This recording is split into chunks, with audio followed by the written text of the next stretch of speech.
I'm gonna drink your blood like cranberry sauce, meanie. Hey guys, welcome back to Spooky Tuesday, a weekly podcast where we're breaking down all our favorite slashers, thrillers, monster movies, and black comedies on the new scariest day of the week. I'm Sydney Thompson. I'm Monica Height. And I'm Chelsea Duff. And this week we have a holiday special for you. As you know, it's Thanksgiving in just 2 days' time. Are you excited? You're probably stressed because of coronavirus, but let me tell you about a movie that's going to just soothe all those worries. It's a beautiful film. It came out in 2009. It's called ThanksKilling. And it's probably my new favorite Thanksgiving movie. Definitely. Gonna show it to the family? Oh, yeah. I think that my dad would really enjoy the fact that it opens up zoomed in on a nipple. I think that that's really going to get him ready for the holiday right off the bat. This movie is absolutely delicious. Where do we even begin? I guess like sort of the concept, maybe?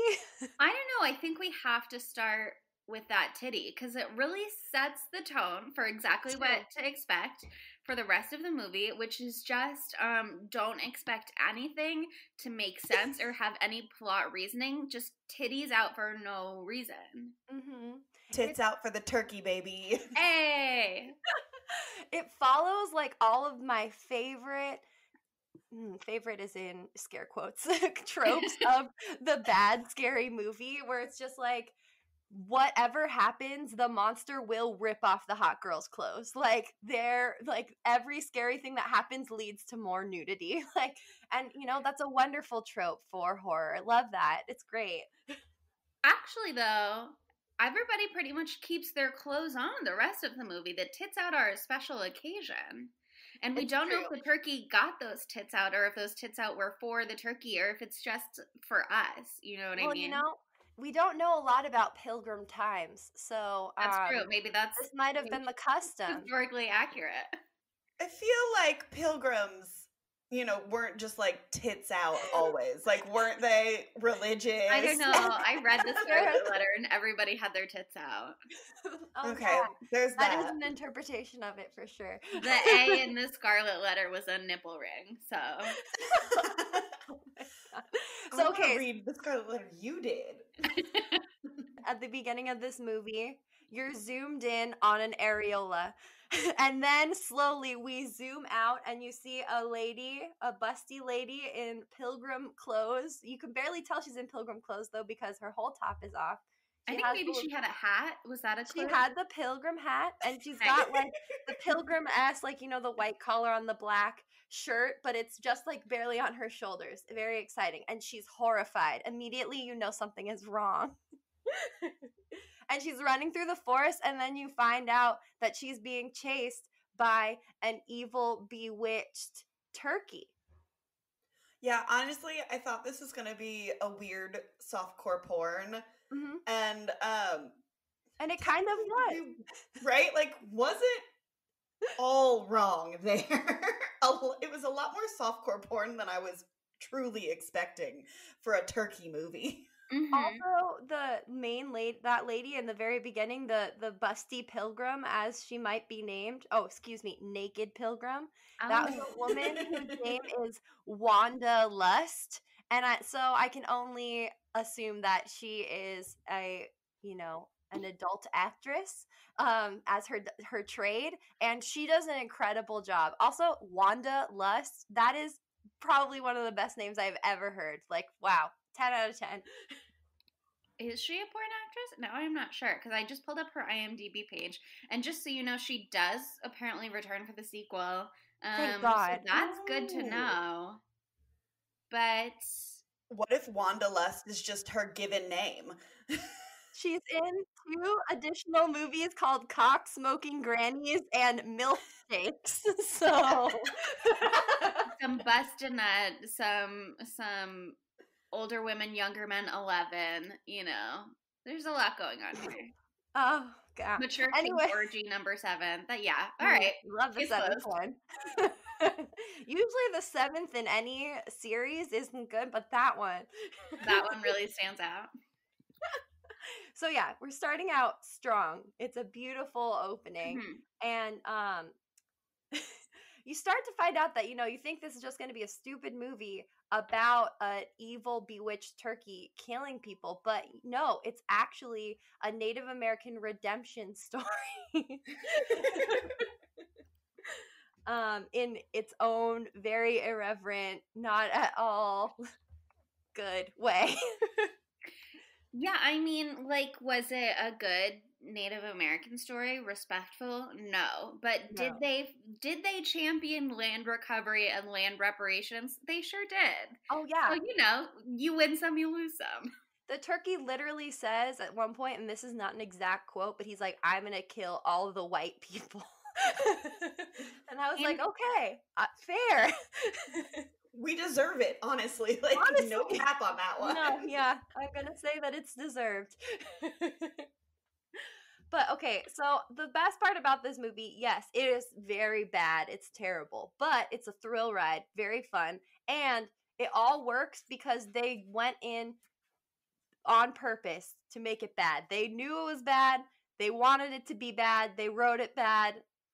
The budget was like $3, and all $3 went to Wanda Lust, presumably. Yeah, I would assume that, and maybe a little bit of the CGI to make the turkey glow at one point, because the turkey does glow with radioactivity at one point. Spoiler alert. Wow, Monica, jumping to the end of the movie. I'm so sorry. Well, it's a little teaser. They'll get excited to know why. But okay, so let's get into the cast of characters here. Everyone is the worst actor I've ever seen. Besides Wanda. I do want to know, it definitely seems like they were trying to do something campy and bad on purpose, and I think they succeeded, but I want to know, like, were the actors trying to be bad? Were they just not trying to be good? Like, I have so many questions. You know what I mean? Right, were the actors thinking, they're like, no, this is our best performance we can give? There was something on IMDb that was like the actress who played Kristen came recommended to the creators from something or other, and I was like, but what does that mean that she came recommended? Like, were they like, there's this girl in our drama class and she just like can't hack it, so you should use her in the film? Or like, I was thinking, yeah, this girl auditioned for my movie and it was the worst trash I've ever seen. You should hire her. Yeah, she does bring a lot to the film though, so I'm really glad that she was there. Thank you, Lindsay Anderson, for your performance. Thank you for your service. Seriously. The best part of this movie is looking at the IMDb and seeing how like 90% of the actors involved have like no picture on their IMDb. So this is probably like the only thing that they did. But there's a few, like the sheriff, Chuck Lamb is his real name. He's got a picture. Maybe he went on to be a sheriff one other time. He was fantastic. No. He was particularly bad, and I could see his mustache coming off throughout the film. Like, I could see where they put, like, too much spirit gum, and it was starting to lift. I could see the netting underneath. Yeah, the mustache was particularly funny to me. It just was, like, worse than what you would get for a Halloween costume. Worse than what you probably bought Adam for his Halloween costume. Oh yeah, no, the one that I have is way better. And it was like $5. I don't know. Everything was charmingly bad and cheap about this movie, and I loved it. There was so much to love, so many wonderful little throwaway lines and moments. Arguably, and I don't know if I'm ready to get into this yet, but arguably a lot of homages to other classic, well done, Oscar acknowledged films. Oh yeah. Please elaborate. All right, well, I'm not gonna list everything yet, but I did notice some clear allusions. When their car breaks down and they're camping in the woods, that's House of Wax, baby. When the hermit is avenging his dog, that's John Wick, baby. Billy's whole look, that's Larry the Cable Guy baby. When the stepmom shits in the coffee pot, that's the Help baby. Like, I could keep going. Oh my God. What year did John Wick come out, though? This movie predicted John Wick, all right? Yes. See? This movie, yeah. They were like, oh my God. Okay, wait, let's talk about the dog. The dog and what's his character's Flashy name? is the dog. Does the hermit ever get a name, or do they just call Oscar him the Hermit. Oscar the Hermit. Oh, that's right. I wrote it in my notes. Oscar the Hermit is played by an incredible actor whose name is General Bastard. That is his name. That is what he has billed as. And I did look up at his IMDb, and there's nothing else listed under it. I was so disappointed. I was like, why are you called that? Like, I think he's more. a musician, because one of his songs was, like, on the soundtrack. Oh my God, is he like Riff Raff? He gives me mad Riff Raff vibes. I don't know, but you can look up General Bastard, and he's, like, on Twitter, he's on YouTube, he's on Bandcamp, etc. You know, he's out there. Oh, good. I'm definitely going to consume that media immediately after we record this. But yeah, so the John Wick aspect, you know, the turkey gets awoken from its 505-year sleep because Flashy, the poor unsuspecting puppy, is running through the forest and sees a Native American totem thing in the ground.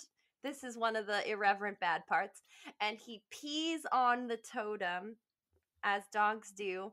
And the dog doesn't know any better. The dog doesn't it's not educated. The dog doesn't know. The dog played by a dog named Jake, by the way. So Jake, the actor dog, and Flashy in the film, pees on this totem, and from the totem rises the head of this turkey.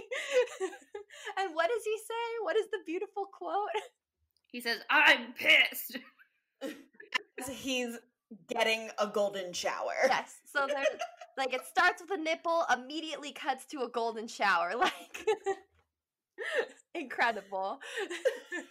Okay, I have a question about that scene, actually. Yes, I would love to hear it. We learn later on in the film, you know, as time passes, as the kids are driving home for Thanksgiving to have a wet and wild Thanksgiving break, their car breaks down, they have to camp in the woods, and Darren, who is the prototype nerd of the group, tells them this scary Thanksgiving story about Crawburg, which is the area that they're in. He saw a broken down sign on the side of the road, and he was like, "Oh no, guys." And within the story of Crawburg, it says that the turkey will rise every 505 years, which is very specific and also very big amount of time. I'm surprised they didn't throw like one or two awakenings in the middle there, that we just like lost to the sands of time, you know what I mean? Because everybody who knew about the turkey was obviously, of course, murdered. But so if the turkey was like fated to reawaken on this day 505 years later, did the peeing on the totem actually do anything? Or was the peeing on the totem just like, how dare you, like, one more slight against this turkey and the Native Americans of this land? I feel like he was gonna wake up that day, but then he was like, I was gonna do it on my own time, but now you pissed on my face, and so I'm extra pissed. I don't know. And that is how the turkey killed Flashy. I know. And he, like, doesn't he kill him with an axe? Like, what the hell does he come out of there with an axe? Like, it's very alarming. But this is a very, like, well-prepared demon turkey. And it is a well-done turkey, if you say.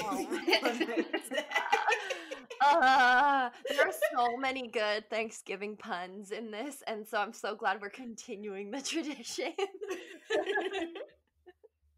Oh my god. Yeah. I don't know. Who are some of your favorite characters of the film? Because there are only 10, probably. Maybe less. So easy choices here. I don't know. There's at least 13. 14, because the body count stands at 11, including Flashy the dog. And then there spoilers. Oh my god, spoilers. If you haven't watched the whole film yet, you gotta go watch it immediately. It's on You guys, Prime. it's Right now at least. It's only 1 hour and 6 minutes long, so you can really do this one. And thank God it's not a minute longer, because I think that was the exact sweet spot. The 6 minutes is the opening scene for this movie. Yeah, the credits are so long. So They're long. beautiful though. They were so done. And the gorgeous. opening song was like was fun. It was fat, as I said, with a PH. Very beautiful artistry. I think that's most of the budget right there. Yeah, just absolutely a must watch. But that aside, body count of 11, and then we have our sole survivor, technically sort of, who's Kristen, and then also I think the hermit survives.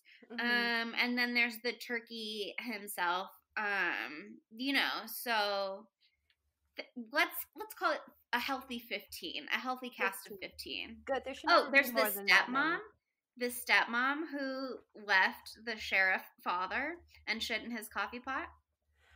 You know what? That was a really strong moment of the film for me. I wanted to see more of her, I was intrigued. I wanted to know more.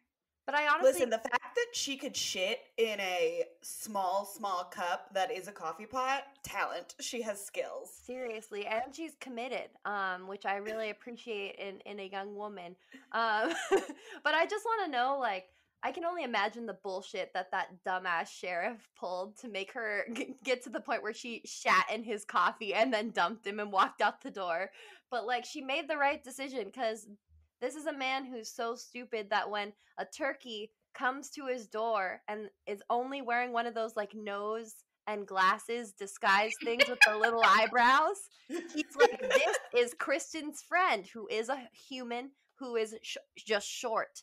And I believe that, and I will have coffee with this with this turkey and not notice anything. Like, he's a fucking idiot, and I respect the stepmom for walking out the door. The turkey's costumes were very on point throughout the film, the turkey's disguises, and they were also very effective. Oh my god, did this movie inspire Master of Disguise, or is that another one of the film homages?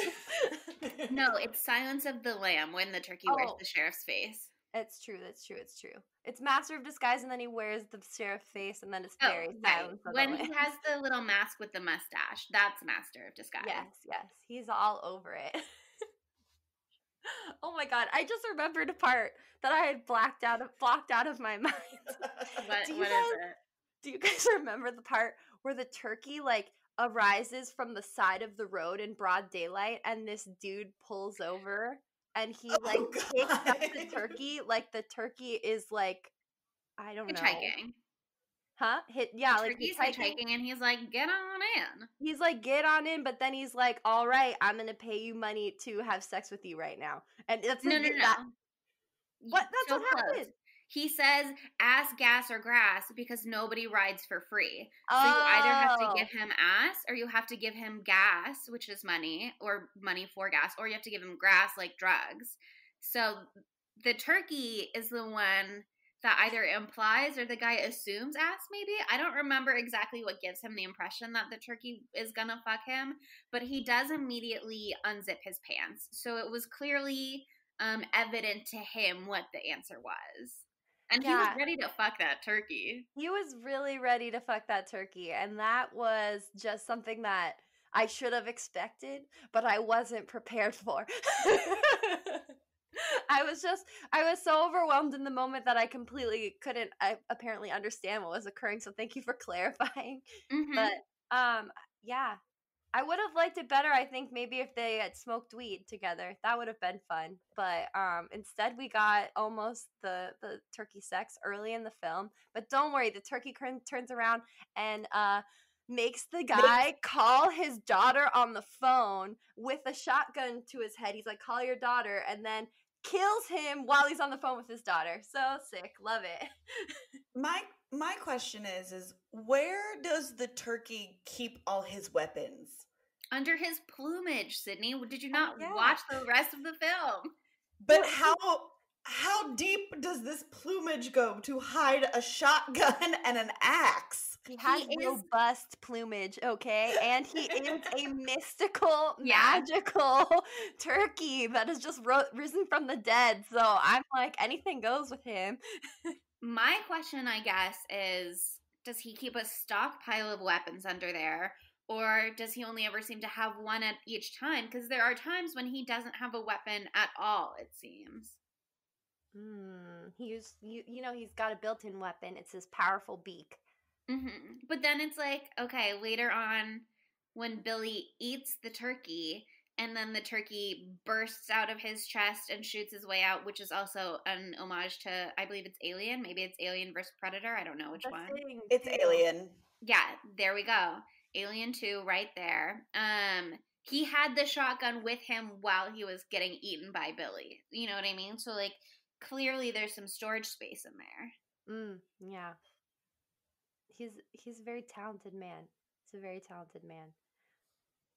I know. Okay, I just want to say one more thing about the hitchhiking scene, which is I gotta respect someone who makes their sexual boundaries clear, you know?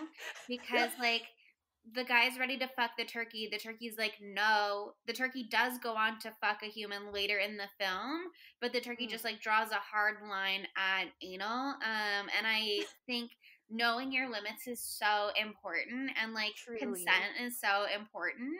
And so for the turkey to upfront be like, hey, this is my boundary, buddy, like, good for you. Although he doesn't respect Allie's boundaries later, so, like, he's not without flaw. No, yeah, he knows what he wants, but he doesn't care about what anybody else wants. So we must all advocate for ourselves. There's something to be learned from the turkey, whose name is just Turkey. There's a little fun fact. I was reading the trivia. I expected there to be no trivia. We all expect there to be no trivia, like no information about this online, but there was a beautiful amount of trivia online. And apparently they spent like a hella long time trying to come up with the name for the turkey, and they just came up with nothing. So they were just like Turkey. But in the second film, because there is a sequel, ThanksKilling 3, they name it Turkey again, but with it's Turkie. So they switch it up a little bit. Very fun. Good job, guys. I feel like there's a way to come up with a good evil turkey name, but simplicity at times is best because there's already a lot going on in this movie. Mm-hmm. And I would say, like, coming up with creative names is clearly not the forte of this film. No. When the names are just like Johnny, Billy, Darren, Allie, Kristen. Like, those aren't bad names, but they're like basic names. Those are like entry level names. They're not original. No. And also those are all interchangeable names to me. So for half the movie, I thought that Johnny was Billy and Billy was Johnny. And I got really confused about who was trying to fuck who, and I was just really lost. And then Chelsea set me straight, so thank you again.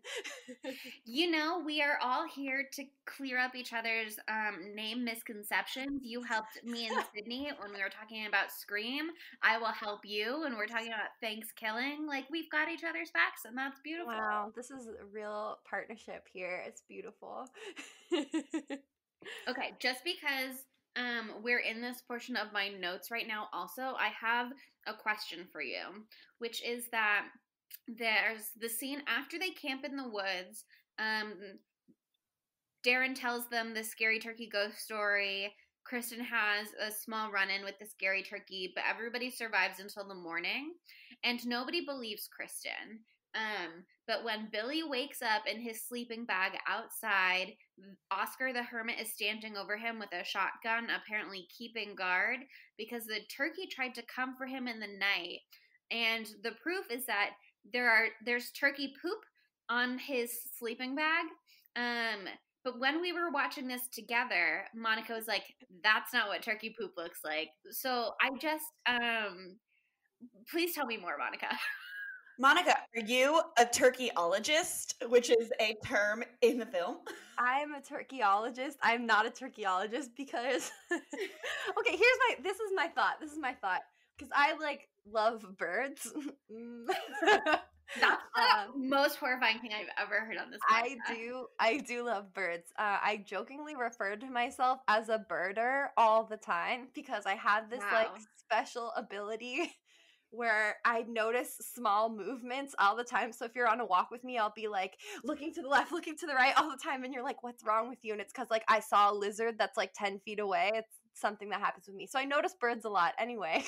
So in my experience, I've been shit on by a lot of birds and bird poop. My grandpa got shit on by like a hawk one time and it was like very alarming. But it's always like a liquidy sort of thing because, you know, birds don't have sphincters. So they just poop whenever they want, and it's usually liquidy. But so I was like, there's no way that that's what a turkey's poop looks like. But you know what I just did? I just Googled it, and you know, it's kind of close. I was gonna say it. This feels like maybe you don't actually have the turkey poop knowledge that I thought that you did. No, I don't. But also, I'm looking at it, and these turkey poops that were in the film looked like Tootsie Rolls. And I will say that the poops that I'm looking at here, a lot of them are partly white, and that's what I was looking for, because usually bird poop looks white, and that's a natural fact, okay? But let me tell you that last night, I spoke to my boyfriend about this, because we were watching this movie. He watched about 10 minutes of the movie, and then he was like, I'm going to go upstairs. he was not having it. Once Adam realized that it wasn't a softcore porn, he was outie. Yeah, he wasn't watching it first, and I was like, Adam, there's a nipple! And he ran into the room, and then once that was done, he left. I'm painting a beautiful picture of him. He's a very nice man. But anyway, he's from Davis, and apparently there's like wild turkeys that roam the streets in Davis and like terrorize the children who live there. They'll like chase you down the street like on your bike and like corner you. Like he's had like horror stories. And I was like, so you must know what their shit looks like. And he was like, oh, I'm not sure. I'm like, Adam, come on. If there are turkeys everywhere, their poop must be everywhere. And so he backed me up and he's like, no, I think you're right. It would be more liquidy. And so I thought I was right and I was wrong-ish, but it still should have been a little bit white. And I stand by that. Thank you. That's the end of my rant about turkey. Google says the male turkey poops occasionally look like little J's, which is just a fun fact for you. Ooh, a little They've got like a little swoop, a little swooper. Like a little Nike swoop. That's nice. Mm-hmm. Love that. Yeah, honestly, I'm going to be honest. After this movie, I did have like a very long, horrifying nightmare last night that you guys both might have been in. It was weird. I was a boy and I was like enrolling in a magic school. But anyway, at the end of the dream, I was like by a pool by myself. And a bald eagle was there, and the bald eagle turned to me, and then it turned into a turkey with like the plumage out, and then ran at me, and then I woke up. So this really got me deep. Is this the first of the scary movies we've watched that gave you a nightmare? Because that's worth noting. I feel... you know, I was watching scary movies like every single day, like for the last however long, and I wasn't having any scary movies until like or scary dreams until like a month ago, and then I've been having scary dreams literally constantly. But this is the only one with like a direct homage to a film. Usually it's just spooky dream. Like the Babadook didn't show up in my dream with his jazz hands, which I would have loved to see. I really wish I could have had that. But I did have a bald eagle turn into a demon turkey, which I feel like is like some sort of commentary on America. Don't you? Get out. I don't know. After we watched this, I made myself a turkey sandwich. I was very hungry. You know, they do end the film with Kristen eating a turkey leg. And I feel that has some bad implications for the second movie, for the sequel. I feel like eating the leg of a radioactive demonic turkey, not going to go well. But fair enough, it did look good. It did. It hurt. Nice. Her eating... Oh, sorry. You go. Her eating the turkey leg really made me upset that I couldn't go to the Ren Fair this year. Oh, man. Yeah. That's so true. That, or like, No, I was going to say, or the Disneyland one, but the Disneyland ones aren't very good. The Ren Fair ones are where it's at. I will say, though, I was horrified by that because as someone who's preparing to cook a turkey for just me and my boyfriend for Thanksgiving this year, there's no way it would be cooked through after being in that bonfire for like 30 seconds. So she could get very sick besides the radioactivity. Yeah, right. We're not even going to acknowledge that it was sitting in a radioactive garbage can. You can't have rare turkey. I'm sorry. You can't. I mean, I know that is a rare turkey in and of itself because it's a demonic possessed one, but like you can't have it rare both ways. It doesn't work. You will get sick. Do we think that there is room for the fires that the turkey... Okay, so according to... Sorry, let me rewind a little. They are trying to figure out how to kill this turkey. Kristen is like, my dad has a lot of books. Maybe one of them is about how to kill this turkey. She's right. They find the book. They have to decode it because it's written in A squared plus B squared equals C squared. A common code. Thank God Darren, the smart kid, is there. Yes. I would have never been able to have cracked that code, so thank God. Yeah, anyway, so they decode it. They find out that to kill the turkey, they have to read a demonic prayer backwards in unison. Is that the first thing they have to do, or is there something else they have to do first? Don't they have to like tie it up to a stake or something? They have to burn the turkey at the stake like a witch and say a demonic prayer in unison backwards. And they have to take its talisman off first. Yes, the talisman gives it immunity. And the talisman is, like you might expect, hidden under its plumage. That's where the plumage comes in. But so they get the talisman. They say the prayer. I'll get into the rest of it. But do we think saying the prayer has maybe affected the fires in which the turkey was burned? Like, is that perhaps hellfire, which would burn the turkey at a much higher rate than normal fire, leading the turkey to be cooked through and safe for consumption other than its radioactivity and demonicness? I would agree with you, but okay, when do they read the demonic prayer? Because I thought they read it at first, but then General Bastard shoots the turkey with a shotgun and it flies into a radioactive trash can. And then they think, oh, we don't need to put him on a bonfire and burn him like a witch because General Bastard, our new best friend, has done the job for us. And so we're not going to listen to this very specific ritual that we did all this work to find out. We're just going to be like, it's fine. So like the fire's after. Yeah, okay. So I guess all these things don't really need to be done in conjunction. But the way it works in the film is, in the book it says, and I wrote this down, if the turkey is nowhere to be seen, it's likely he's returned to his teepee. And then there's another sentence that says, however, if he's not in the teepee, he's killing one of your friends.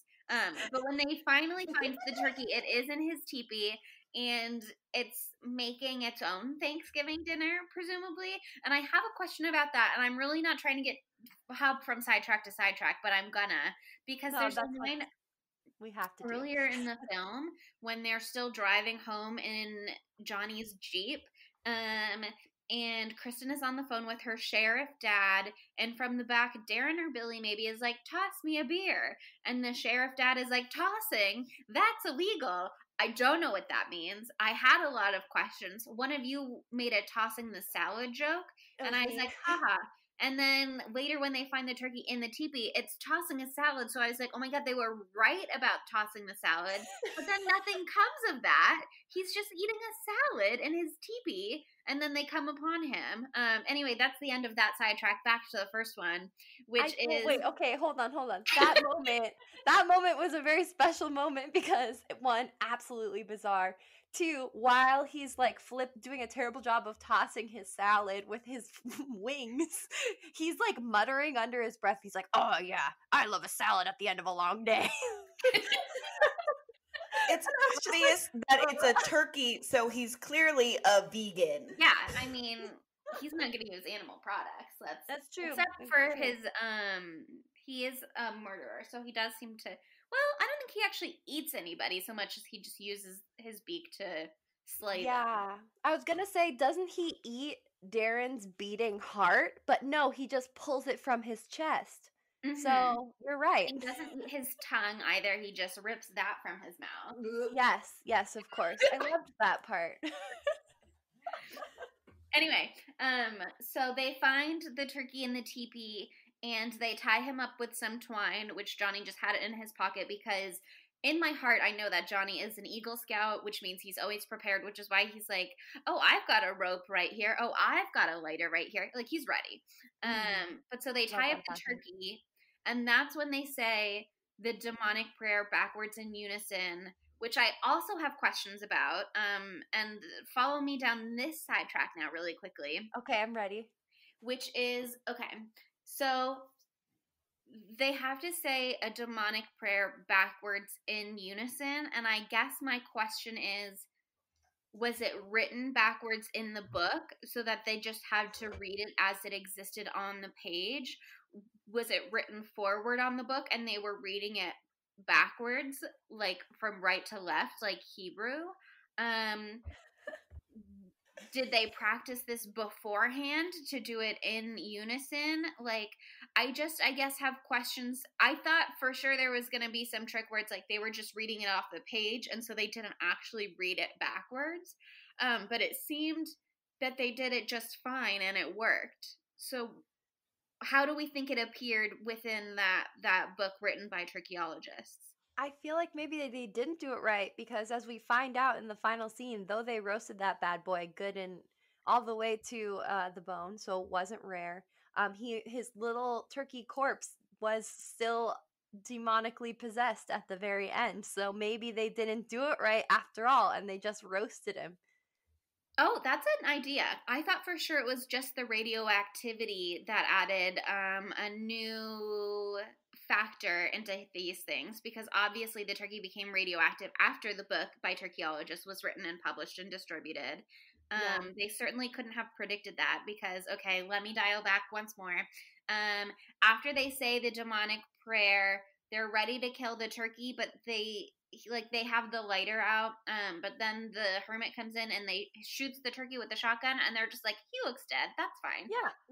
And then they just leave him there in the blue recycling bin of radioactive waste, and they move on with their day. And then the turkey comes back because they didn't kill him as instructed by burning him at the stake like a witch. And you can't just burn him because Kristen tries that later in the film. He has to be burned at the stake like a witch. So there's like a couple different factors here, and they ended up taking all the boxes other than the instructions were burn at the stake like a witch, and then after that it said the demonic prayer backwards in unison. So saying the prayer first, I don't know if that was also an issue. So separate from the two events in time. There are a lot of open-ended questions here for sure.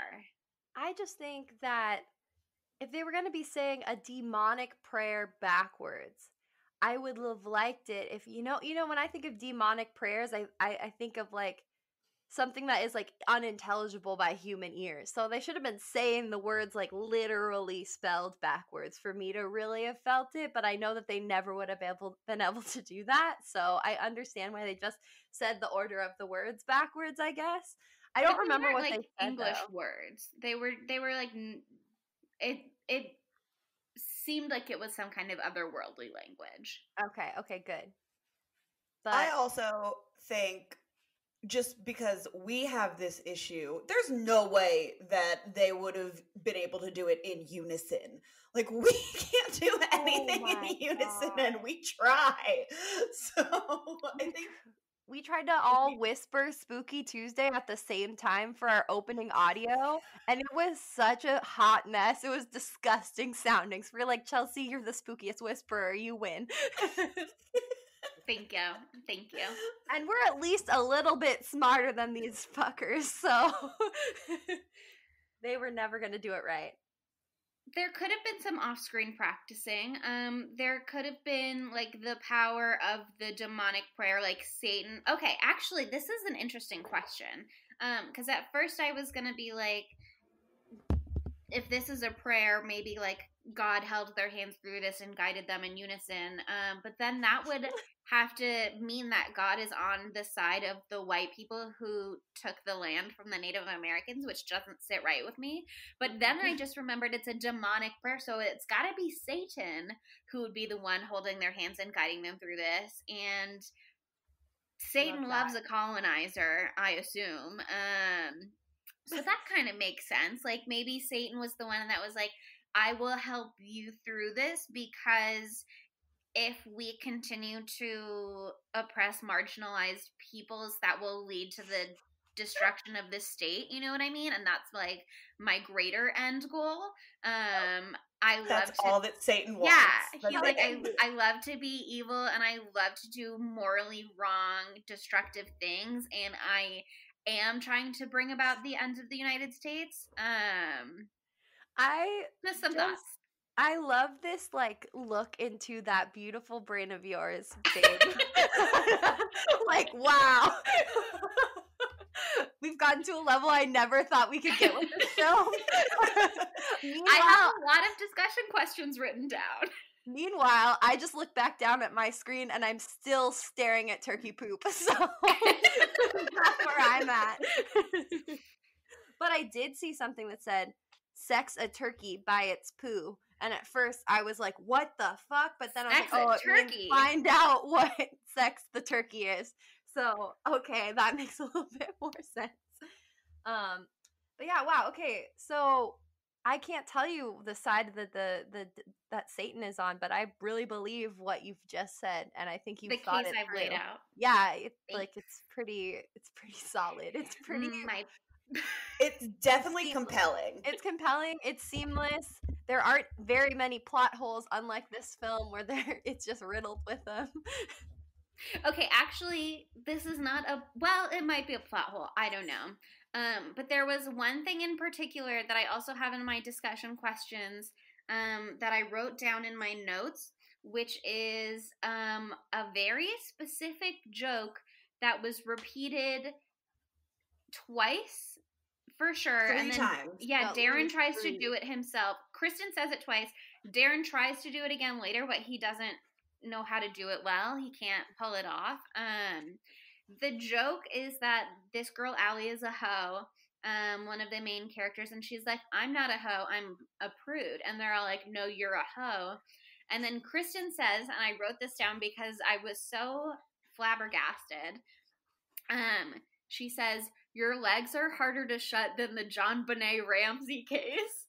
And nobody acknowledges it. Which is a great joke. Incredible. It is a great joke, harmful joke, very upsetting in the face joke.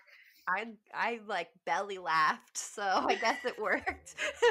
Yeah, but then they repeat it later on because nobody reacted to the joke the first time, and then when they're dropping Allie off at her house for the rest of Thanksgiving break, Kristen once again repeats her joke, but now they show Billy and Johnny and everybody like cackling hysterically at it and being like great burn, Kristen, like good for you, Kristen, like amazing job, Kristen.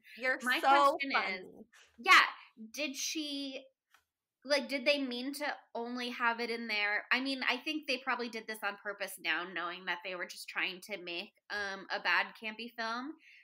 But, like, did they forget to cut in people's reactions the first time? Did they forget to cut out the joke the first time?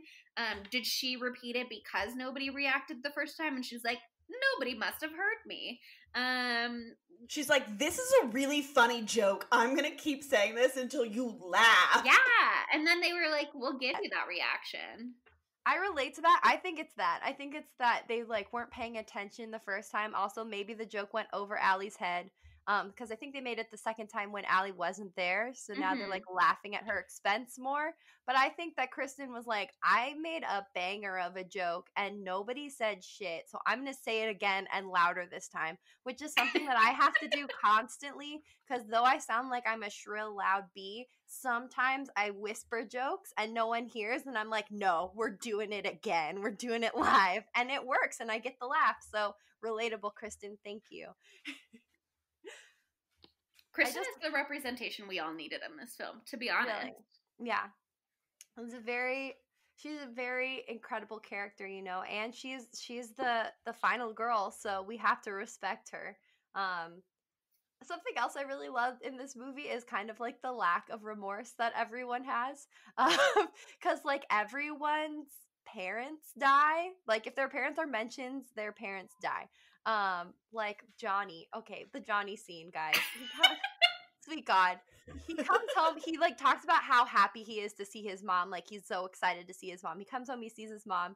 He goes into the room to see his dad, and he's like, "Hey, Dad." And his dad just like, what does he do? He just is disgusted by Johnny's presence and like stalks away to go smoke a cigar. Well, he's disgusted by his presence because last season Johnny was QB1 and broke his leg. And so now that his leg is healed, he got demoted to QB2. And his dad is just, how could you be QB2? We raised you to be QB1. Yep. So what you're missing though is that his dad is like cold and standoffish to him at first, but then the mom is like, "No, he's proud of you," or whatever. And so Johnny's like, "Are you proud of me?" And then his dad just looks at him, glares at him, farts, and then walks out of the room. I forgot about the fart. Yeah, no, that's how I react when I'm disappointed as well. So that makes sense. But he just, I will say, leaves him like with a gift too, something to like really make him feel extra bad. It's a brilliant plan.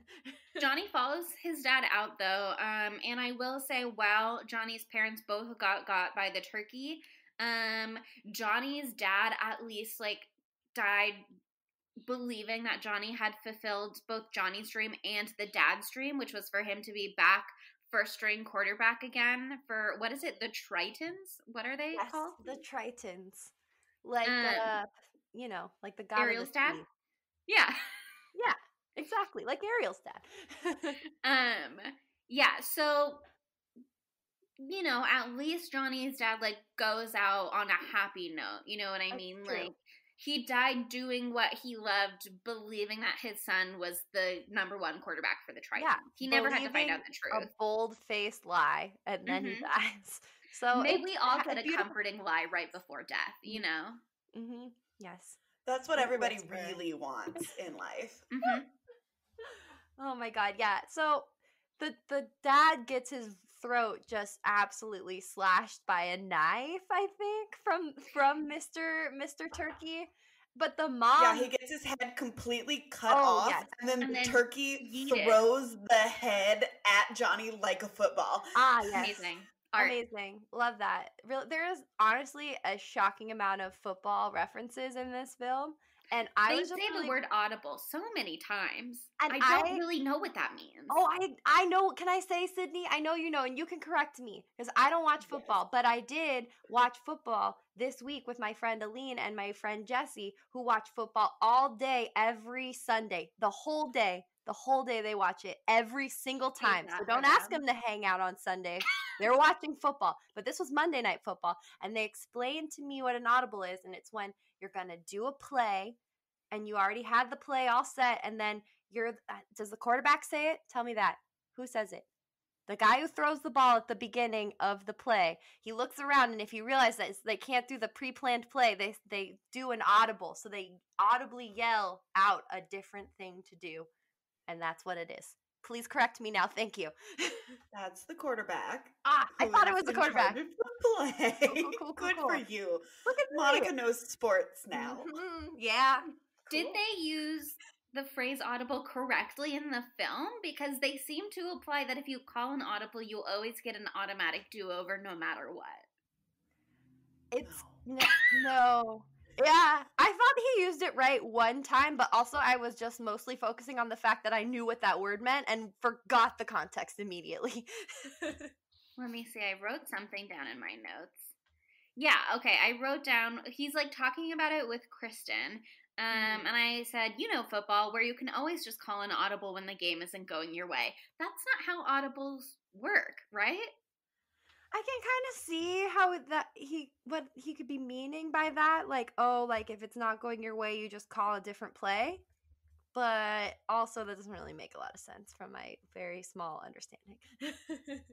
It's It's okay, guys. Instead of a horror movie podcast, we are now a football podcast. Amazing. I would like Amazing. to turn in my resignation from the pod if we're going in this direction. Burden down. Touchdown. No, Monica, you know the things now. You have to stay. One thing. Specific? Yeah. Wait, no. I don't know. I don't know. Why am I answering questions? What is offside, Sydney? Is that a football term? Offside. It is a football term as well. Yeah. Oh my god, I know so many things. Damn, it's when I'm really impressed. Somebody from the line of scrimmage on either sides jumps to the other side before the ball is snapped. And it's a 5-yard penalty that I believe. Thanks, I played Powder Puff in college. Wow. That's beautiful. Offensive I don't know what that means. I would snap the football, and we were partnered, like, this was a sorority Greek life thing, and we were partnered with a fraternity to coach us, and I snapped the football, which is like when you're on the line, and you throw it between your legs to the quarterback, and I bounced it off my butt cheeks, like, more times than I can tell you. That's the play. That's the play. It always got a laugh from the fraternity boys. They loved it. Here's the thing. If they showed football scenes in this movie, that would probably be in there. No, totally. And it would be Allie snapping the football, just glancing off a cheek, because she's the sexy one. Okay. Yeah, she's the skanky one. All right. Well, okay, we got to talk about my favorite character from this movie for a second, because he's not getting enough love, and that's Billy. Okay. Because Billy leads to the most beautiful part of this entire film. But before we get to that, you meet Billy by him walking out of his classroom for Thanksgiving break and just ripping his tank top in half out of pure joy that they had Thanksgiving break. And I've never seen anyone feel that excited about going home to see their family. But I'm happy for him. He's a jovial gent. I just want to say that realistically, there is no way that Billy and Allie were both in college. None of them were in college. Oh my god, no. There's no way. I could see Kristen being in college and Johnny on a sports scholarship, but there's just no way that Allie and Billy were in college. Maybe somebody wrote their essays for them, okay? So, like, it could have happened. Yeah, they could be I met a lot of dumb people in college, okay? So, anything's possible. Wasn't Billy the one who had the same last name as the Pilgrim? So, clearly he's, like, an old American family. Maybe. He's a legacy? Yeah, or maybe, like, there's some kind of money. Yeah, is there sons of the American Revolution or just daughters of the American Revolution? I'm a daughter of the American Revolution. Congratulations. Thank you. Sydney, fun facts. Get to know me. Wow. Presumably, though, there's some kind of organization for boys, maybe. Maybe he got a scholarship through that. Yeah. Okay. But Monica, you said he ripped off his shirt. You've never seen anybody so excited to go home for Thanksgiving to see their parents, right? Something like that. Yeah, I did say that. There's another line, and this concerned me. There's another line when they're in the Jeep and he says, I'm just grateful I still got my mama. I guess his dad died. He's like, I'm just grateful I still got my mama. I'm going to show her a good time this Thanksgiving. Is Billy going to fuck his mom? He calls her Lil Mama. Lil Mama. Yeah. There was something we never met Billy's mom, so we don't know the relationship between them. That line, didn't love it. I feel like Billy's gonna fuck his mom. Billy also says that he's thankful for Darren's mom's poon. So he's clearly got a mom thing going on. And Allie doesn't know what a poon is. Well, she's a prude, you guys. Come on. She's a prude. She doesn't know what a poon is. Well, you know, it's a very educational trip for Allie. She learns a lot. But, okay, I don't think that Billy was going to go home to fuck his little mama, because I think that he only had eyes for his BFF, Darren. Because there is a lot of homoerotic undertones and overtones, I would say, in this film, and I wasn't expecting it, but like when we asked the question, could it been gayer? Like it could have. Always, of course, it could have been gayer, but like honestly, not by much. Like they went in. Yeah, the only way it could have been gayer is if we were given a sex scene between Darren and Billy. I really thought we might get one. I thought so too. Because, like, from the get-go, Billy is vouching for Darren, who is, by all accounts, like, an utter dweeb. And, like, we love a dweeb. And he keeps slurping and wiping his mouth. Just, like, he's a drooly bad. dweeb. Ugh. Like, no. And, like, you would be like, okay, like, he is a nerd, and we want to be nice to nerds. And nerds are fun because they know about fun things. And he did do that. But also, he was a gross perv the whole time, too. And he was drooling on everything. And he told everyone in the car, he's like, I'm gonna fuck one of you guys on this trip, which like was exciting, but you know, he was thinking of Billy. He also said this as he was looking at his own hand. He was like, I'm gonna fuck one of you guys. It's not just gonna be myself this time. Oh, Darren. Yeah, I mean, Billy invited Darren at one point, or maybe Johnny invited Darren at one point to touch his muscle. Somebody invited someone to touch a muscle. It was Johnny to Darren. Billy got a new tank top at one point, you know, like they were so much about how they were best friends. I just thought for sure they were gonna smash. They were both very interested in Allie. But I just think like we've got two bisexual kings on our hands here, you guys. 100%. Which you do know that we love bisexual men on this podcast. Big fan. Big proponents of that. And we get a lot of bisexual women in media. Not a lot, I would say, but disproportionate to bisexual men. They don't always call themselves bisexual. They often do a lot of I don't like labels, which fine. But we just like we don't really see it at all for men. So I'm claiming this one. You know what I mean? Like this is for us. This is canon. This isn't one of your fanfic moments. This is true to life. This is very what happened in the film. In the text. Yes, and this is not a fanfic moment, as Monica just commented it and corrected herself. You know what? That was like pretty appropriate though, because like a lot of our fanfic moments go in a moaning direction. So no, they don't. How dare you? No, they don't.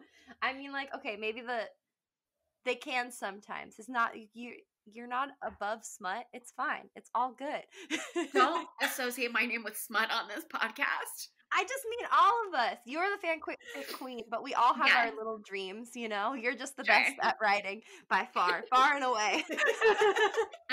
Anyway, so when Billy dies, there's like a whole montage and like a whole song about how Billy was Darren's best friend. Obviously, there were more. They're like eating ice creams together, gazing into each other's eyes. It is beautiful. It is romantic. Eating each other ice cream, not just eating it together. Yeah, that's very beautiful. Love, baby. And there's even like, okay, there's a line. Remember when you gave me my first ice cream cone under the sunset? That's romance.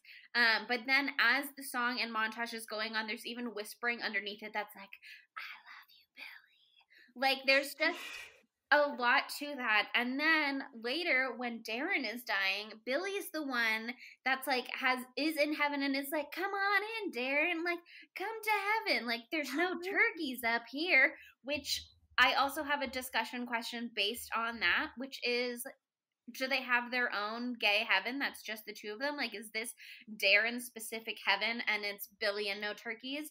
Is this heaven in general and turkeys aren't allowed in heaven at all? Are animals not allowed in heaven? Like, is heaven only for the kingdom of human souls? There's a separate heaven for angels, Chelsea. For angels? She's insinuating that turkeys are angels. I thought you were serious. I was like, wow, that's beautiful. All animals are little angels. Okay, well, so there's all a separate turkey heaven. Yeah, we all know that all dogs go to heaven. So, like, I can only imagine that turkeys go somewhere. But turkeys are mean bastards. Not even just in this film, like in reality. As I said, my boyfriend has been attacked by one on multiple occasions, so don't turn your back on a turkey. Okay, so all just turkeys go to remember hell. when you are eating your Thanksgiving turkey, that turkey was sacrificed for Satan. Hey, I like that. That's true. That's just true. Give Satan a little treat to keep him at bay. You know, it's like eating an apple instead of going to the doctor. Yes. Okay, also, we've talked about Johnny's parents' death. What is everybody's favorite death scene?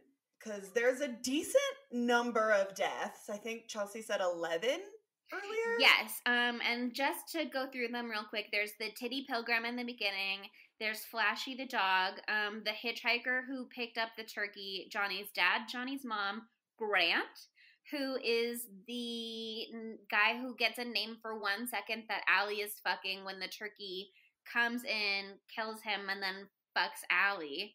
Allie dies. Sheriff, I believe his name is Roud, Sheriff Roud. I don't know that it ever says his name other than Daddy and Sheriff, but it was in the subtitles. Billy, Darren, and then Johnny. And like, I guess you could kind of say the turkey, but the turkey comes back to life, so arguably, is that a death? It's questionable. I don't have it in my notes, so I think we need to go rewind real quick and let's talk about the death scene of Allie, because do we have to? It was my favorite death because one, what the actual fuck? Yeah. But two, so there's a line after it that was my favorite one of the entire movie. Oh god. And so Allie, the skank of the group, has been dropped off, and she just meets a rando and decides that she's gonna fuck this rando in her parents' house because her parents are cool and they don't care.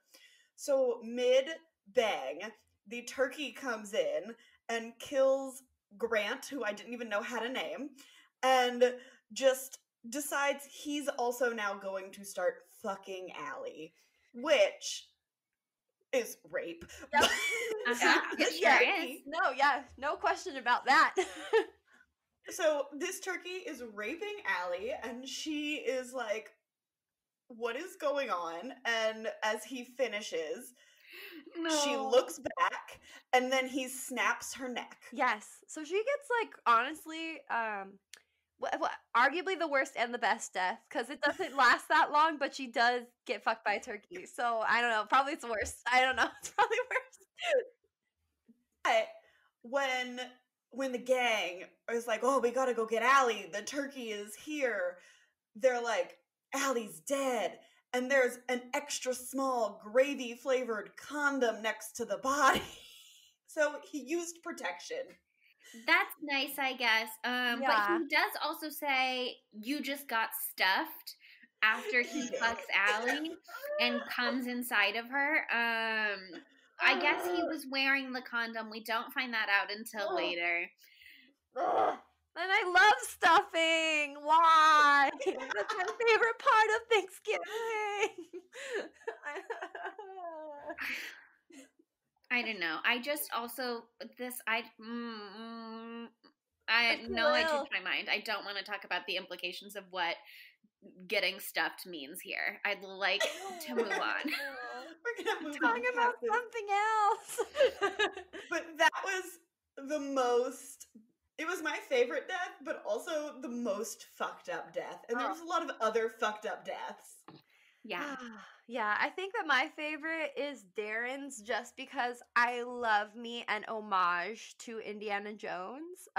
When the still beating heart is ripped from Darren's chest, that's very, very reminiscent of when the still beating heart is ripped from that random poor man's chest in the second Indiana Jones, which is the most problematic one. So I thought it was nice if they like connected it to the most problematic Indiana Jones, because this movie is incredibly problematic, and that's just another film history thing that was involved in this. One more cinematic parallel, very important. Oh yes, totally. And I also really enjoyed, but did not enjoy, I honestly was like covering my eyes, but I saw part of it through my fingers, when he ripped out Darren's tongue and that it got so stretchy.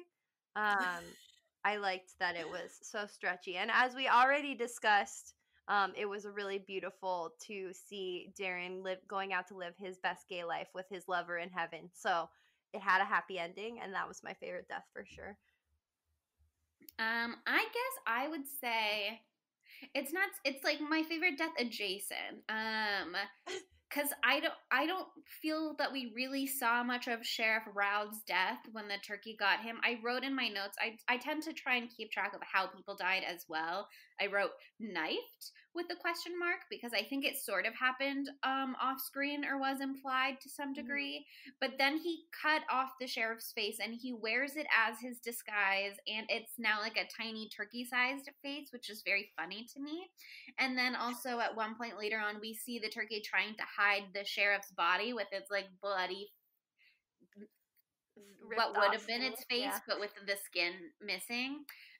And so I think I liked that best. The implications of that death rather than the death itself, though, maybe.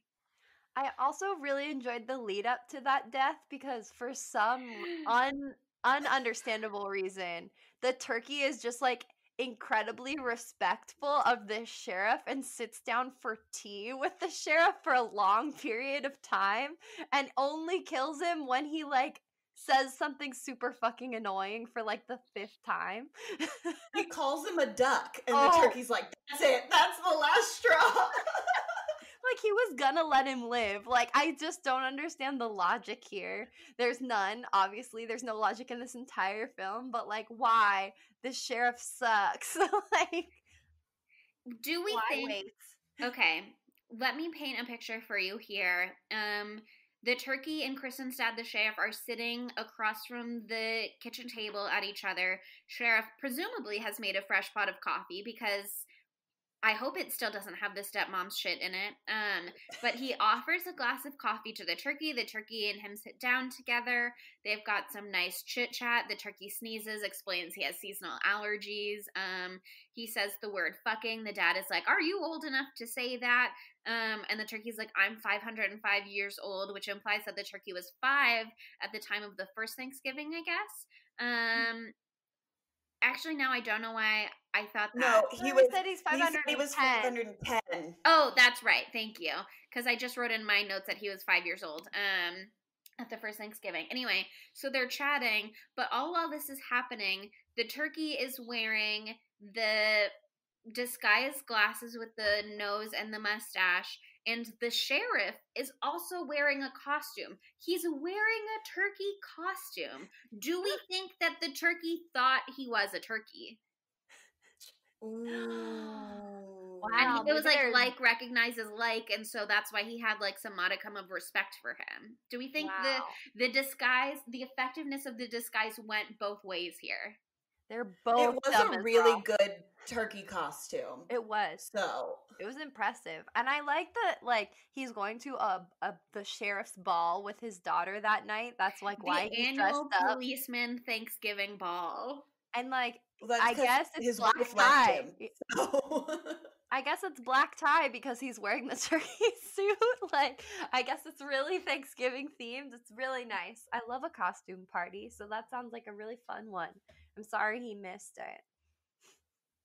And then just shout out to Johnny's death because Johnny got, murked by a electric turkey carving knife. Yeah, I liked that. I thought it was like, was it a well-crafted on-screen moment? No, it was not as beautiful as some of the other deaths where we really got a close-up of Billy's guts for a nice long time. But the detail of the electric carving knife I did like. It was beautiful. And I also really liked his final words. He said, I wish I could call a timeout. He's a football star to the bitter end. Poor guy. Beautiful. Billy is always QB1 in our hearts. Oh, true. Okay.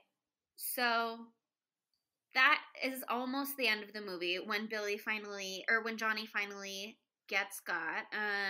And that's when Kristen really steps up to the plate because she punches the turkey. She sets the turkey, she makes her own flamethrower to set the turkey on fire. She somehow yeets the already on fire turkey onto the funeral pyre that is conveniently located nearby. And that's when it like spits out the turkey leg. She picks it up, takes a bite. So, I mean, I thought Kristen was great throughout. She was a very solid final girl. Oh, yeah. She's got the jokes and she's got the moves, okay? She's 10 out of 10. And she got the guy before the guy died. So, you know, good for her. Because she was angling for Johnny this whole film. And then finally they agreed to be boyfriend-girlfriend. We love that. I just want a man to want to date me and be like, hi, I know we've killed a radioactive turkey together. Do you want to be my girlfriend? That's exactly how I want to be asked out next time a man is interested in me. You got to get yourself in some high-risk situations, I guess. You have to revenge the death of your friends, and then you'll find that man. I'm excited for you. I live in the South, so running across a radioactive turkey is probably higher here than in some other locations. Fair enough. Points made. Okay. Who gets the Dumb Bitch Award in this movie? Because there are so many to choose from. This is the hardest question I've ever been asked. Like, I just feel like they all are. There's no one who's smart. Not even Kristen, y'all. She thinks that the turkey wearing her dad's skin on its face is her dad. Like, she's like, no. Who do you choose? Who is the dumbest of all these dumb bitches? My choice is the sheriff. Ooh. For believing this turkey is a small person the whole time. He really thinks he's a little person or a dwarf. He does use the M word. There are a lot of slurs in this movie. They say the R word a lot. They go full hard F for the gay slur, not the word fucking. You can say the word fucking. That's fine with us. Just a lot of problematic language at play. Oh, okay. Who do I think is the dumbest bitch out of all of them? This is really, like, this is so hard. I think it's Darren, just because he is infuriating to me in all ways. I think that he tried really hard, and he told everyone this story and got everyone all spooked, and then he was mean to Kristen when she believed it and mean to everyone when they believed it. So I was like, how dare you put this in their minds and then shit on them for being scared. Also, I just I can't deal with the slurping. I can't deal with the slurping is something that got to me real quick, and it never let go. And so I know that objectively he's probably the most book smart out of all of them, but he dies the most gruesome way. So he really should have made them finish the job. And I give it to Darren. I'm sorry. I just didn't like him very much. Yeah, that's actually what I have to nominate Darren for as well. He does get a meat thermometer in his butt, which I liked. But he and Kristen and Johnny all read the turkeyology book, which says that the turkey must be burned at the stake, and the prayer read backwards. And yet when Oscar the Hermit shoots the turkey, they're all like, looks dead to me. I guess that's fine. That's plenty. So they're all dumb bitches for that. But in my eyes, Kristen redeemed herself when she punched the turkey. She redeemed herself when she made her own flamethrower. She redeemed herself when she yeeted the turkey onto the pyre. And Johnny redeemed himself when he kept the electric turkey carver in his chest instead of pulling it out, which would have killed him quicker. If you're ever impaled with anything, if you're ever stabbed with anything, you want to do your best to leave it in your body until you go to the hospital where they can remove it properly medically, because it keeps you from bleeding out. So to me, I was like, that's smart that Johnny left it in and just died with it inside of him instead of trying to remove it. So Kristen got bonus points and Johnny got bonus points, and Darren did nothing to redeem his dumb bitch behavior from believing that the shotgun blast was enough to kill the turkey after he decoded this whole sacred knowledge of how to kill the turkey. I'm really so glad to we're on the me, same it's gotta page be here Darren. because there are truly a staggering amount of contenders. So he's just, you can't tell everybody about the freaking Krauberg story and then be the most skeptical one out of the whole group. Like, even his lover, Billy, is like, you know what? The turkey's real because there are turkey poops on me. Like, no. I mean, I think you can, but the way that he told the story was like he saw the sign and he was spooked. You know what I mean? Like, he told it as if he was a believer, not as I if know, he was but then he maliciously just was trying like, to oh, scare you guys everybody. are taking my story pretty seriously. No, that's what I'm saying. I agree with you. Is I think if he told the story to scare them and then was like, you guys are scared, you're babies, like that would be one thing. But instead he told the story from a place of fear and then was surprised when anybody believed it. Like, if you're going to bring it up because you saw the sign and you're like, oh no, like, come on, man. At least buy into your own belief. Disappointing. 0 out of 10. Sydney, did we convince you, Sydney? I don't know, because he did solve the math problem to figure it out, and I could never do it. But I guess I am outvoted 2-1 on this one. Okay, let me just give you one more point. Not convincing you that Darren is dumb, but convincing you that maybe the sheriff isn't as dumb as he appears, which is that the hitchhiker just let the turkey into the car without any disguise whatsoever. So clearly nobody really questions the Maybe appearance it's a turkey of this town, turkey. just like Davis, California. They see turkeys all the time, and they're like, oh, this one has glasses. That's nice. And he can speak. Like the other turkeys in town. Bring him in. He can drive, you know, like he's a very talented is turkey. The dumbest of them all for letting a turkey into his car. Oh. Like, it's 2009. Like, is anybody still accepting hitchhikers these days? Exactly. That feels like a risky move. When I see a turkey on the side of the road, I say, oh, look, there's a turkey. And I keep going. Just like when I see a cow. Oh, no. Normally when I see turkeys on the side of the road, they're dead. So. Reality and you're just like, oh, there's a turkey. Okay, here's one more point maybe. They have the fact that Darren has to decode the math problem to get the sacred turkey knowledge, sure, that's very smart of Darren. But the fact that the turkeyologists are such gatekeepers about sacred turkey knowledge, and then Darren immediately disregards it and is like, this turkey is dead enough, to me, that's Darren betraying his own intelligence. He knows how hard they made him work to get that knowledge, and then he just disregards it. No, that's dumb bitch behavior. Like that. Fuck. Darren can be, I do respect the turkeyologist, so Darren can be our dumb bitch just on the disrespect of turkeyologist alone. Yeah, that's what I nominate him for personally. The fact that he put all this work in to get this information about how to kill the turkey and then one shotgun blast and he's like, whatever, I'm ready to move on. Like, that turkey killed your best friend, your potential future lover. I don't know if they had sealed the deal yet. I believe they were going to.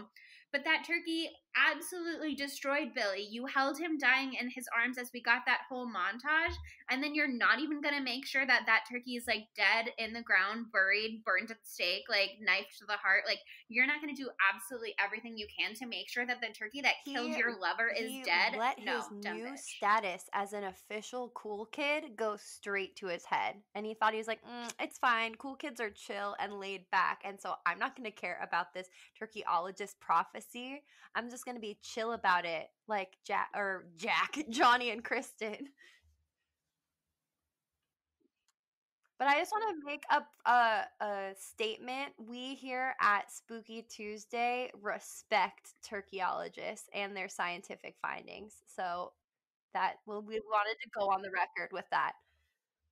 If you are a turkeyologist, please reach out to us. We're very interested in this incredibly real scientific job. Mm-hmm. Yes. Thank you. Okay, what's everybody's... Okay, before we do our knives out of fives? Before we wrap up, I just have a couple more things. Which one of them was they filmed in Ohio because they are in Ohio. The license plate says Ohio, presumably because they are in Ohio, low budget, whatever, blah blah blah. But am I supposed to believe that the first Thanksgiving was in Ohio? That was just a little bit of a sticking point for me. That was another of my discussion questions. Like, are they in Ohio? What's going on? And why does the turkey see in purple? That I also wanted to know. There is no explanation for that. Maybe green would have made more sense. Can turkeys only see purple? I was trying to say Monica's name, but I called you Turkey. You know, I accept. I'll respond to that at this point. I read in the trivia. Turkey. I read in the trivia that it's supposed to be set in New England, not in Ohio, but it was filmed in Ohio. Because there was one trivia that was like, they didn't do any research because they're walking around in shorts and t-shirts, and if during Thanksgiving time, you wouldn't be able to do that in New England. Am I crazy? I thought I read that. I don't remember reading that, but I respect that you did. On IMDb, I read that they filmed it over the summer between the creator's junior and senior year of college. So if they're in Ohio in the summer, it makes sense why Billy is able to rip a t-shirt off without being exposed to the elements. You know what I mean? But they also shot it in 11 days, so maybe they were just like, whatever. I can't believe this beautiful creation was made in 11 days. It seems like it was made in 5. I swear to God, I'm going to find this trivia and I'm going to blow your guys' minds, but please talk about something else in the medium time. Okay, other trivia, just to stay on this subject. There are no deleted scenes from this movie. They used everything they had. That's beautiful. They did, however, plan to do a more involved opening that would involve both Native Americans and pilgrims instead of just the titty pilgrim running through the woods. But they just didn't have the time or money to do that. Presumably, they didn't have the cast either. Originally, the creators had thought about doing a different holiday slasher called Extravakill for Easter. Extravakill for Easter. I would watch that. But that leads me to believe that like an egg is killing everyone. When I would have thought the natural choice was the Easter bunny. But if they're focusing on eggs, I also would love to see a beautifully painted egg that's evil and kills everyone. That would also be really funny for me. Maybe the Easter bunny hatches from an egg. Maybe the Easter bunny uses eggs as weapons. Maybe the eggs are like little grenades. Great. Let's storyboard this. I've got ideas. But just in case you're wondering, another little fun fact is that the creators who named this movie ThanksKilling, capital K in Killing, also had another name for an overseas release because, you know, they don't have Thanksgiving in every country. So in other countries, this was going to be called Death Turkey because they planned just, you know, you never know where things are going to go. And they were like, we want to be ready if this is the kind of movie that gets a cult following all over the world. That's beautiful. That's hopeful. No, Death Turkey is also an incredibly metal name. I stand Death Turkey. You should start a band. Do you know what we didn't talk about? Where Matthew Lillard belongs in this movie. My first thought is I don't want him to be a part of something that is so terrible. But I can think of a place where he could go.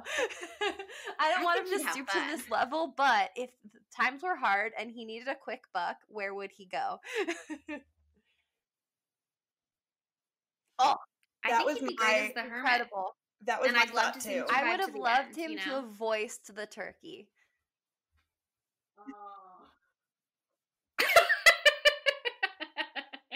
You just get Matthew Lillard saying, "Do I smell sequel, Biotch?"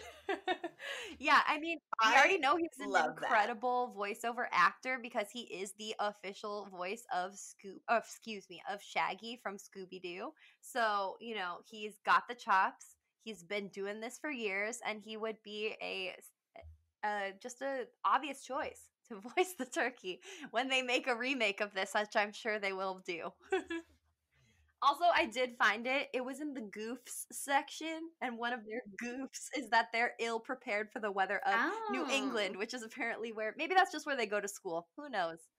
Only the Lord knows. None of this movie makes sense, so it doesn't matter. Okay, I have one more trivia thing that I want to say before we give our knives out of fives.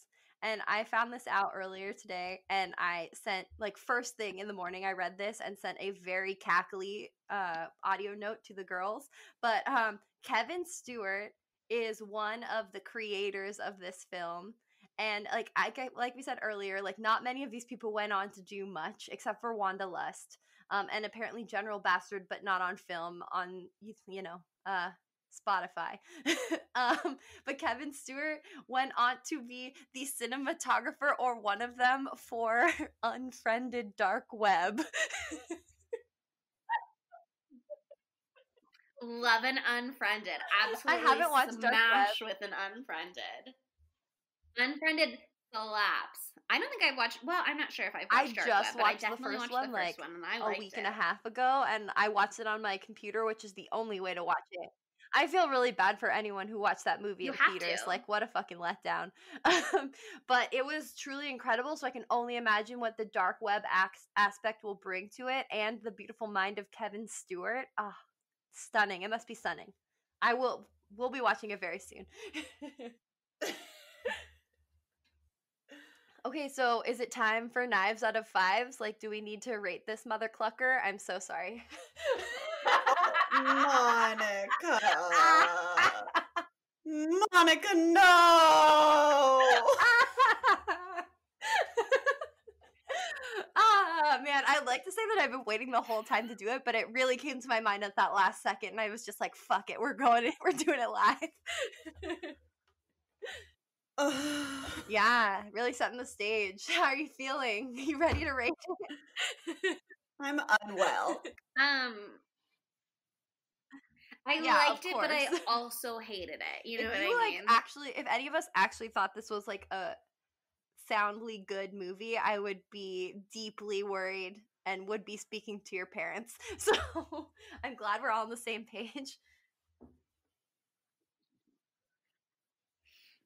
For the record, this movie surprisingly is rated on IMDb and on Rotten Tomatoes. It has a 4.2 out of 10 on IMDb. There are unfortunately no critics ratings on Rotten Tomatoes. But it did get a 43% fresh from audiences, which is not very good, but is in line with that 4.2. So we're seeing some real consistency here. Do you guys kind of hold with that same ranking? Where do your knives out of fives fall? This is hard. Because it is objectively bad, but I am so happy that I watched it. Like, it has made my life better on the whole, I think. As someone who now may be pursuing turkeyology as my career, it's been life-changing. So I'm just going to give it, I can't give it more than a 2, so I'm going to give it like a 2.01. I don't even know if it deserves a 2, man. Well, I'm not sure. What do you guys think? I give it a 1 because I did have a good time watching it. So it gets the 1 point, but it's so bad. Yeah, I think I gotta go down lower. I gotta give it like a 1 point. I'll give it a 1.1. How about that? Okay. I didn't really give any thought to my rating ahead of time. I kind of was expecting one of you guys to go much higher just for novelty's sake. And now I'm reconsidering where I fall, which is, there are a lot of really good quotes in this movie. Like, nice tits, bitch. It's Thanksgiving, not Tits-giving. I'm thankful that your mom has the juiciest poon in town. Someone says, I'm glad we're all in good health. And someone else immediately says, gay.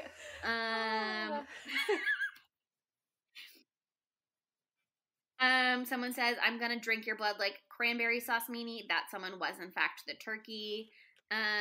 What else is there that I really liked? Oh, at one point when she's talking to her dad, turkey dad, when the turkey is in disguise as Kristen's dad, Kristen is like, oh, Dad, you and your rapidly fading memory. I liked that. I liked when Kristen is like, I'm ready to see this cock burn. And either Johnny or Darren is like, you mean turkey, right? And she's like, no, I mean like a dick, not the animal. I liked that. I liked when Darren is like, well, I sure learned a lot from this experience. And I made lifelong friends. At one point, they're going to watch a movie. And they say, let's rock this movie. And someone else says, I want to watch it. I'm so excited. Like, really? I just thought dialogue impeccable. For that, I would give 3 knives out of 5s. I will say you lose a full point for all the slurs. So that knocks it down to 2 knives out of 5s. And then you lose a point for the needless sexual assault. You know what I mean? It did give us a gravy-flavored extra small condom. Loved that detail. Maybe if it were consensual, they could have kept that point. But I think that will bring it down to 1 for me as well when it comes to knives out of 5s. And I love the breakdown of how you rated it. How you got there. Thank you. I will say I am excited to see ThanksKilling 3. I don't know if we'll get to that before next Thanksgiving. Who knows? If you're wondering if there is a ThanksKilling 2, the movie in the end says to be continued ... in space. I can only presume that ThanksKilling 2 was released exclusively in space, and is not for our earthly viewing. ThanksKilling 3 brings it back to our realm. Sort of like in Xenon the Sequel, where they're just like blasting out, they beam out the vibrations they just beam of the it out. film. Mm-hmm. Yeah, that's what they did for ThanksKilling too. We weren't ready for it. Yeah. It's the only thing that makes sense, but so, would I watch another? I sure would. But ultimately, just when you rank it against our other films, it doesn't quite. It's not really on the same level, not quite, but as very the close. Babadook. I'm just personally really glad that we did this movie. Like I said, it put me on a new path in my life, but also because I feel like it prepares y'all as the listeners for what is to come. And that is when we eventually do Troll 2, which is one of my all-time favorite movies. It is in a similar vein, but maybe I haven't seen it in a few years. I think it's less problematic, just slightly. But it's got similar energy. It's Troll 2, but there was no Troll 1. And it is about goblins, not trolls. So don't get that confused. So just be prepared. In a few months' time, we'll go down that road. Amazing. And it's going to be beautiful. And incredible. I think this movie was a palate cleanser because last week was arguably the scariest movie we watched in Sinister. And next week, we're diving into the spooky again with the Blair Witch Project. Oh, I'm so excited. This is such a good one. Yeah, the Titty Pilgrim in the Woods, I think, kind of sets the scene for Blair Witch Project. Very similar in energy to the entire Blair Witch film, so yeah. Right? This is just like, hello, a little palate cleanser, a little treat, a little tease before the Blair Witch. Yeah, and we didn't want to give you something too scary because, like we said at the beginning, you are going home to see your families this week, and that might be, or if you are, be careful with COVID, y'all. Because that can be scary enough as it is. So you don't need true horror on top of that. So, you're welcome for giving you a little reprieve. Okay, so thanks for listening this week and going on this wild turkey ride with us. If you like what you heard, you can check us out, our other episodes on Apple Podcasts, Spotify, Stitcher, and now iHeartRadio. Woo! Very excited. And you got to see the beautiful social media presence that is curated by our girl, Chelsea Duff here. Follow us on Instagram and Twitter at spooky_Tuesday and on Facebook at Spooky Tuesday Pod. Thanks for listening. Spooky Tuesday was created by Monica Haidt, Sydney Thompson, and Chelsea Duff, and edited by Sydney Thompson. Our gorgeously spooky tunes are all thanks to Tamara Simons, who you can follow on Instagram at Captain Tamara, and our podcast art is by Mary Murphy, who you can find on Instagram at the_moon_OMG.